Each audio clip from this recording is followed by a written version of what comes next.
Morning, guys. Good day for day two, back-to-back days. Obviously still in helmets.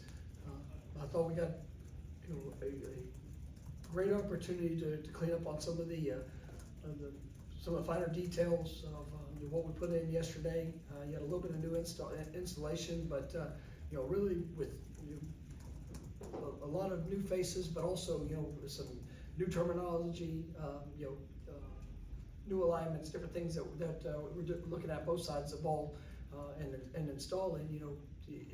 It's now about getting the finer aspects of it. Day one, it's about, hey, can you get the communication? Can you get aligned? Right? Obviously we're trying to continue to have a sense of urgency and all those things. And you're going back and watching the film. The communication was good, but we're off on some of the alignments, in certain aspects, and just wanted to see guys be able to take the coaching, be able to apply it, and be better today. And I thought that was definitely the case. I thought there was defensively, you felt the burst to the ball. Obviously not a whole lot of contact and just being a helmet practice, but you felt the burst. You felt the guys taking better angles to the ball. I thought there were some explosive plays on both sides. Had a couple big plays down the field there offensively. I felt good about the 2 days that we've had.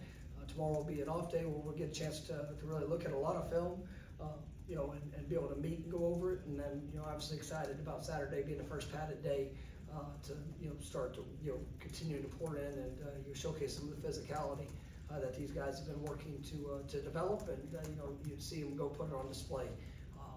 All in all, good first 2 days. I liked the way the guys handled themselves, and you saw some of the specific points of emphasis where we had to show an improvement. I thought we were able to accomplish that. So it was a good day.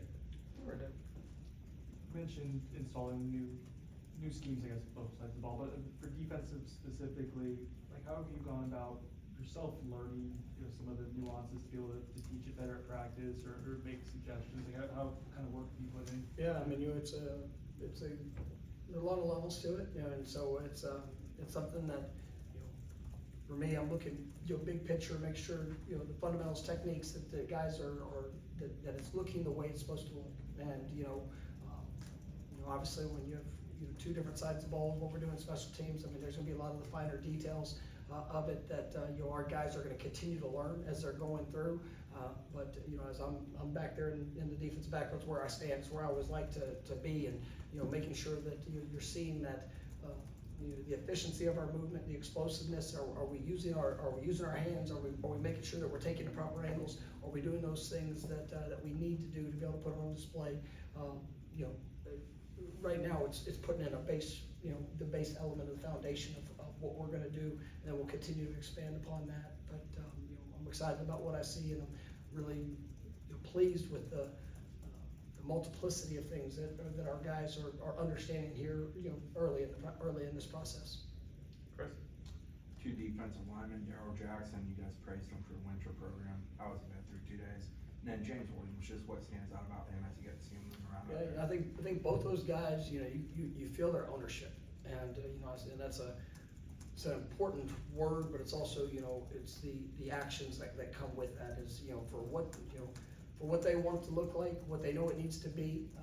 Those are two guys that you challenge in the room because they both do have experience, and I think they have high ceilings and what this next year can be. And it's about going out and every day and working to be the example for what we want this defensive line, what we want the defense, and then ultimately what we want this football team to look like. And it's pushing that consistency on a play in and play out basis. And I think those guys they embrace work, and now it's about as they go through the workout, as they go through the individual, as they go through play in and play out, it's the inspiration to others by the consistency of what they're willing to give. And I think they've done a really good job in that the first couple of days. Still trying to take advantage of any opportunity that I get to strain them, to continue to push for more. And what I've liked is those guys embrace that challenge, whether it's how they're transitioning from drill to drill, encouragement, to others, the challenge to others, and I mean, they want to be great leaders, they want to be, guys that, make an impact on others, and so, 2 practices that I've been pleased with what I've seen. All right. A couple of the guys that spoke today before Pro Day, Maurice and Jeremiah, made comments about feeling like maybe last year they didn't do a good enough job of, pushing the attention to detail from younger players, not maybe taking some things for granted. Have you seen any of the guys who were here last year and went through that, like applying those lessons at all? It's been a huge focus, throughout the winter program. There's no secrets of areas where, we have to get better, and it's, the details, fundamentals, how it looks, how it feels, all parts of it. And I think that, guys, they've accepted the challenge, and now it's about putting it into action on a daily basis. And so I definitely do feel that, there is an urgency for improvement in those areas, and it's the, with the details, techniques, fundamentals, communication, whatever that might be. But then, also, are we gonna have 11 hats, relentless to the ball? Are we upholding that as a football team, or is there gonna be, guys out there that are taking hold of, that standard of what we want to show up, and, be willing to help lead this team, because coaches can say it. I've said, over the years, I've always wanted to be a coach that inspires players, but you gotta, it's gotta be player-led team, and as you sit there and you see it, like, the ones, the greatest leaders are the ones that are willing to do, all of the work, the techniques, the fundamentals, the grind, the push. It prepares them for the moment of truth, because in those moments, that's where you have to go put on display. That's where you gotta go make the play. That's where you've got to, and so to be able to try to create that atmosphere in a practice, and, to have that urgency and that intensity and all those things, that's where the focus is critical, and that's where upholding those finer details, in those moments when you get tired, it's going to prepare you for what you're going to face when you get to Saturdays in the fall. Corey? Yeah, talking to Coach Knighton on Monday, he said that he thought Daryl Jackson has the potential to be the first defensive tackle taken in the draft, and that James Williams might be good enough if he keeps progressing, that he's only here for a year. I wonder if you like those expectations, if you like setting expectations on players like that do have really high ceilings, to have them go chase it and not kind of be shy about what they can accomplish. When Daryl Jackson was going through the decision, he declared early, and he made the choice to come back, and I told him, you better not even think about coming back unless you plan on being a top 10 pick. But that's going to be the expectation. Now, you got to go live it. You got to go do it. It all sounds good. I mean, we can sit there and talk about expectations. I've seen expectations where it's not, and then I've seen guys with no expectations that become. So you've got to make it happen. And but do I want guys to embrace high expectation? Yes. Show me your work, because you can have all the expectations in the world of what you want it to be, but if you're not willing to do what's necessary to make that happen, then it's just talk. You mentioned on Monday that you were hoping with these new coordinators that you're able to have a more one-on-one individualistic approach with the players. I know it's only 2 days in, you mentioned them with Deuce yesterday, but have you been able to have more of an impact on the players, do you think, than last season? Yes, I would say that, having one conversation, in a day is gonna be only so much. What is the consistency of the follow-up? And so this has actually started back in January, and the times that I've, obviously when I'm on the road I'm on the road recruiting, but I mean, since I've been back, I've tried to be very intentional of, being able to pour in, being able to, present opportunities, challenge opportunities, spark thoughts for guys on different ways that they can, push themselves, but also, you help benefit this team when no coaches are around, whenever it's not, hey, I'm sitting there making somebody do it. It's got to be from them, and so I think that's been a big part of it. And then getting into a couple practices, yes, I've seen some great responses. I've seen guys that look better than what they have before, and some guys that have come in that I feel I use the word ownership with James, and I think that's I don't know how things were done in other places. It doesn't really matter to me. I know how we wanna do it, and for guys to come in and to be able to buy into that, you know, I like it. I like when I see when it comes to that. So, you know, I'm gonna continue to push to make sure that the standard is upheld and that we push to maximize it every day. Brendan? For both James Brown and then, Hiking Williams. Who? I see James, Jalen Brown, sorry. For the two. What'd you say? The Godfather.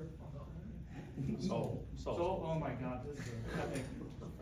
10 seconds. You may let somebody No, else. I got it. 3, 2, 1, we're good. All right, you wanna ask a question now? All right, what's the Jalen question? Brown, Hiking Williams entering year 3 for both of those guys.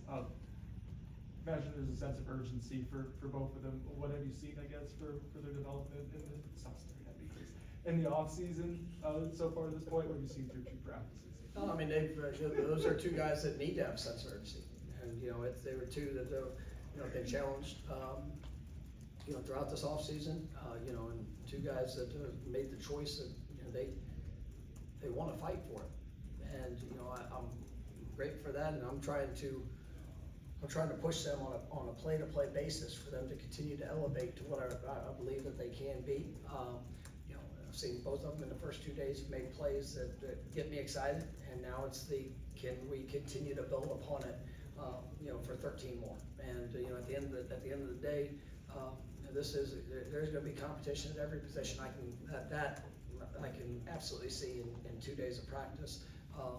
And so, you know, for guys that have been here, for guys that, you know, have made investment, it's time to go get the job done and to put yourself in a position where you're gonna be able to make, you know, that play in and play out, you know, impact for what we need. Peter?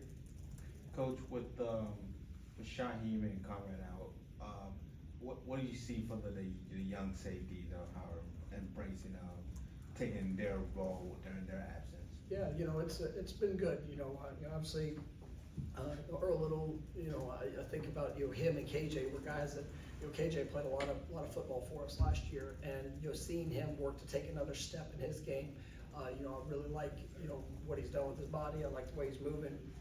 Ashley Barker is a guy that, you know, I think has a high potential, and, you know, he's done some good things, but now he's another one of those guys that you want to go see him take a big step. And, you know, I think they've, you know, definitely flashed here in these, the first few days. I think Earl, you know, you're seeing the confidence and position of what he's being asked to do, definitely flying around. You know, I'm excited about that. And, you know, I think, you know, I can tell you a young player that's flashed. I mean, obviously we'll get to see Saturday, but Max Redmond's done some good things in the first couple of days that you see him move, and, you know, definitely excited about, you know, some of the things he's put on display here, you know, in the first few. All right, last one, Aaron. Kind of on the same topic around expectations, one of the things Coach Malzahn, I think, and several other people we've talked to have said the same thing, that the goal is to have the #1 offense in the country. Is that just the confidence he's always had since you've known him, or is that something he's trying to kind of speak into these players, the confidence?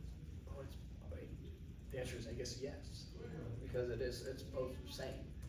Remember, 2007, went to Tulsa, and, I think we had maybe 2 or 3 returning players.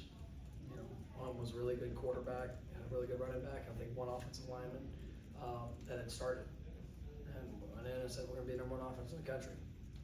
And we had, you know, a lot of guys that, you know, elevated, you know, themselves, and, obviously the things that, you know, that he poured into it, the things that the players poured into it, you know, belief, confidence, work, you know, embracing the challenge of what it would need to be to you know, for that to be a reality. And back-to-back years, we were able to get that done.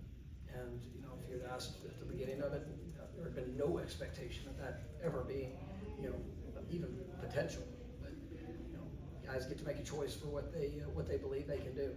And, I know the confidence that he has, in, you know, what he's gonna ask them to do, and I know the confidence and the ability of the guys that we have, and the potential that they have. And so I'm excited to be able to see that continued push, the continued investment to go get the job done. All right, thank you, Coach Mike. Thank you, guys. Thanks, Coach. All right, we'll have